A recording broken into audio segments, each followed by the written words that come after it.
Which is the better dividend stock to buy, Verizon stock or Intel stock?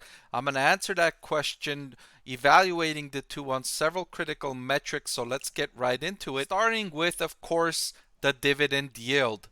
Intel offers investors a dividend yield of 5.52%, slightly above the Verizon's dividend yield of 4.90%.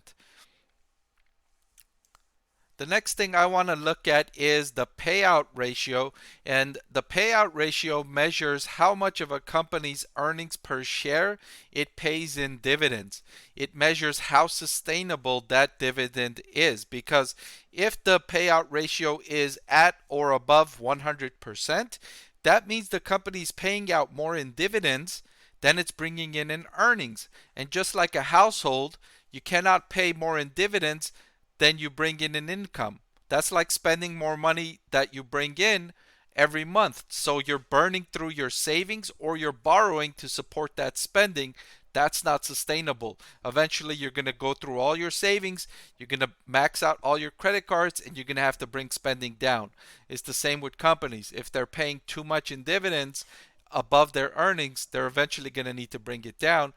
Fortunately, that's not the case with these two. Verizon has a payout ratio of 55%, and Intel has a lower payout ratio of 44%. In this metric, the lower the better. So Intel has the advantage in terms of the dividend yield and the dividend payout ratio. Next, let's look at the company's revenue growth quarterly year over year, because this will tell us where the company's at in terms of business cycle. Are they a fast growing company? Are they flat? Are they declining? And what this tells us is Verizon is a relatively flat revenue grower, right? 4% in its most recent quarter, but if you follow its trend, it's relatively flat. I guess slightly declining, and that's understood, right? It's in a mature business selling wireless and broadband internet. It's not, there isn't many new customers coming into that area, right? So it's just renewing existing customers, modest price increases to try and get more revenue. That's what it's going to be, right? So you can't expect very much revenue growth from Verizon. Intel, on the other hand, experienced a 20% decrease in revenue. This follows a surge in 2020 because when we were locked up at home and we needed to learn from home, we needed to work from home, many people bought computers, bought devices that had Intel's chips inside them. Intel's revenue soared, and now that everybody that wants a computer pretty much has one, Intel's revenue has slowed, 20% decrease year over year. It's waiting for that refresh cycle. So everybody that bought a computer in 2020, they're going to need a new one sometime in 2024 to 2026. Intel estimates that every 4 to 6 years is when its customers renew their computers. That's when it's going to get another boom cycle, in my opinion, and get PC units up. Overall, Intel does expect to get more PC units, more PC unit sales. It thinks the market has 10% room for upside over the longer term. So it is still in a growth industry, especially in developing economies where it's still PC penetration is not as high as it is here in North America. Next, I want to look at earnings per share for the trailing 12 months. I want to see either stable or growing earnings per share, and we do see that for both Verizon and Intel over the longer run.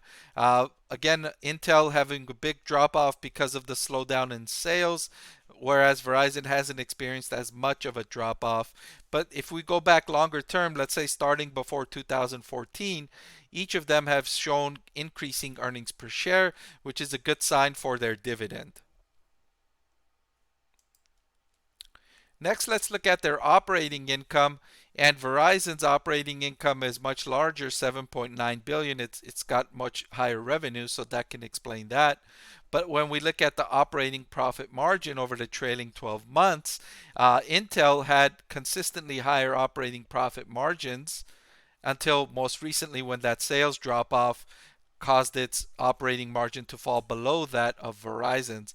But over the longer term, I think Intel has the advantage in terms of operating profit margin. Verizon at 22.74% is stable. It's a really good profit margin, but I'm a little bit fearful of this. I'm because of what T-Mobile is doing to Verizon. T-Mobile's offering lower prices. Verizon may need to lower its prices, which could affect its operating profit margin. That's a little bit of a risk there. And then for Intel, the risk is the elevated inventory amid a headwind in PC unit sales in 2023. Finally, let's look at valuation. Intel and Verizon at the forward PE ratio, Intel at 14.76 with Verizon at 7.942. The main reason for Verizon's much cheaper valuation is, like I said, it's in a mature market. The prospects for growth are very muted, and so you get this kind of value stock valuation.